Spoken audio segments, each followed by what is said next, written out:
ಇನ್ನು ಅಪೆಕ್ಸ್ ಬ್ಯಾಂಕಿಗೆ ಯಾರನ್ನ ಅಧ್ಯಕ್ಷರನ್ನಾಗಿ ನೇಮಕ ಮಾಡಬೇಕು? ಯಾಕಂದರೆ ನೋಡಿ, ರಾಜಣ್ಣ ರಿಸೈನ್ ಮಾಡಾದ ಮೇಲೆ ಆ ಖಾತೆ ಈಗ ಮುಖ್ಯಮಂತ್ರಿಗಳ ಬಳಿ ಇದೆ. ಯಾರನ್ನು ಮಾಡಬೇಕು?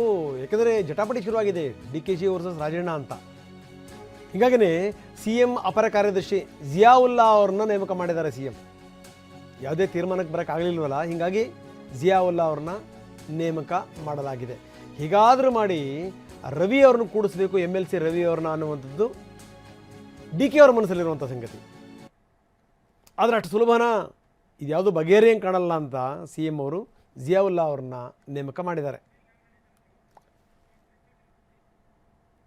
ಬನ್ನಿ, ನಮ್ಮ ಪ್ರತಿನಿಧಿ ಸುನಿಲ್ ಈಗ ನಮ್ಮೊಂದಿಗೆ ನೇರ ಸಂಪರ್ಕದಲ್ಲಿದ್ದಾರೆ. ಸುನಿಲ್, ಇದೇನೋ ಬಗೆಹರಿಯುವಂಥ ಲಕ್ಷಣಗಳು ಕಾಣ್ತಾ ಇಲ್ಲ. ಯಾಕಂದರೆ ಏನು ಟ್ರೈ ಮಾಡಿದ್ರು ಕೂಡ ನೋಡಿ, ಈ ರಾಜಣ್ಣ ರಿಸೈನ್ ಮಾಡಾದ್ಮೇಲಿಂದ ಮುಖ್ಯಮಂತ್ರಿಗಳ ಬಳಿ ಇದೆ ಈ ಖಾತೆ. ಯಾರನ್ನು ನೇಮಕ ಮಾಡಬೇಕು ಅನ್ನುವಂಥದ್ದೊಂದು ದೊಡ್ಡ ಪ್ರಶ್ನೆ ಆಗಿತ್ತು, ಜಟಿಲವಾಗಿತ್ತು. ಹೀಗಾಗಿ ಜಿಯಾವುಲ್ಲಾ ಅವರ ನೇಮಕ ಆಗಿದೆ. ಮುಂದೇನು?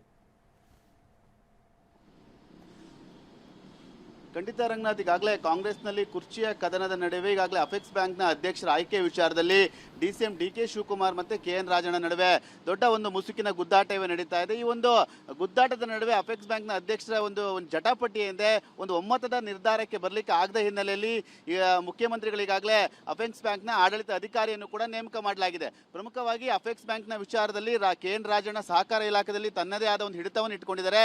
ಈ ಒಂದು ರಾಜಣ್ಣ ಅವರನ್ನ ಬಿಟ್ಟು ಏನು ಮಾಡಲಿಕ್ಕೆ ಆಗಲ್ಲ ಅನ್ನೋ ಒಂದು ಚರ್ಚೆಗಳು ಕೂಡ ಇದೆ. ಇದರ ನಡುವೆ DK ಶಿವಕುಮಾರ್ ಅವರ ಸಂಬಂಧಿ ಎಂದರೆ MLC ಆದಂಥ ರವಿ ಅವರನ್ನ ಅಧ್ಯಕ್ಷರಾಗಿ ಮಾಡಬೇಕು ಅಂತೇಳಿ DK ಶಿವಕುಮಾರ್ ಅವರು ಎಲ್ಲ ರೀತಿಯಾದ ಪ್ರಯತ್ನಗಳನ್ನು ಕೂಡ ಮಾಡ್ತಾ ಇದ್ದಾರೆ. ಅದಕ್ಕೆ ಪೂರಕವಾದಂತೆ ರಾಜಣ್ಣ ಅವರನ್ನ ಕರೆದು ಮಾತಾಡುವಂಥ ಪ್ರಯತ್ನಗಳು ಕೂಡ ನಡೆದಿದೆ. 2-3 ಬಾರಿ ಅವ್ರ ಜೊತೆ ಸಭೆಯನ್ನು ಕೂಡ ನಡೆಸಿದ್ದಾರೆ. ಯಾವುದೇ ರೀತಿಯಾಗಿ ಆ ಒಂದು ಸಭೆ ಪ್ರಯೋಜನವನ್ನು ಫಲವನ್ನು ಕೊಟ್ಟಿಲ್ಲ.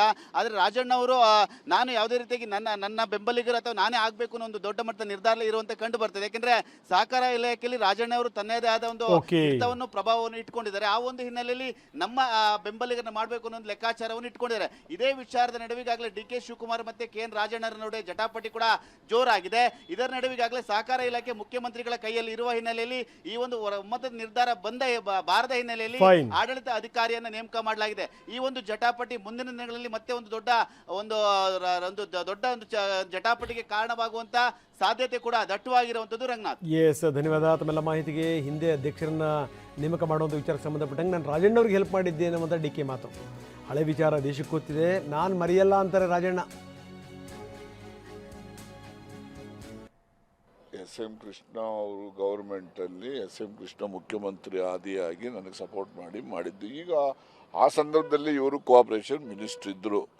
ಇವ್ರದ್ದು ಅದರಲ್ಲಿ ಇರ್ಬೋದು, ಇಲ್ಲ ಅಂತ ನಾನು ಹೇಳೋದಿಲ್ಲ. ಯಾಕೆಂದರೆ ಒಬ್ಬ ಮನುಷ್ಯ ಯಾವಾಗಲೂ ಕೂಡ ಒಂದು ಸಹಾಯ ಮಾಡಿದ್ರು ಅದನ್ನು ನೆನೆಸ್ಕೊಳ್ತಕ್ಕಂಥದ್ದು ನನ್ನ ಗುಣ. ಅದು ಆ ಸಂದರ್ಭದಲ್ಲಿ SM ಕೃಷ್ಣ ಅವರು ಮುಖ್ಯಮಂತ್ರಿ ಇರೋವಾಗ ಇವರು ಸಹಕಾರ ಸಚಿವರಿದ್ದರು. ಇವ್ರದ್ದು ಕೂಡ ನನಗೆ ಸಹಾಯ ಆಗಿಲ್ಲ ಅಂತ ನಾನು ಹೇಳಲ್ಲ. ಅದಕ್ಕೆ ಹೆಚ್ಚಿನದಾಗಿ ಆವತ್ತು SM ಕೃಷ್ಣ ಅವರಿಗೆ ಒತ್ತಾಯ ಮಾಡಿದ್ದು ಜಾಲಪ್ನವರು, ನಮ್ಮ ಬಸವರಾಜು ಮತ್ತು ಡಾಕ್ಟರ್ ಪರಮೇಶ್ವರು.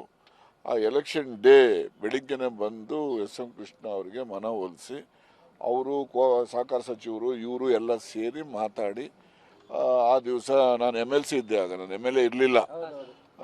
ಆಗ ಅವರೆಲ್ಲರ ಸಹಕಾರದಿಂದ ನಾನು ಅಧ್ಯಕ್ಷ ಆಯಿತು. ಮತ್ತು ಇನ್ನೊಮ್ಮೆ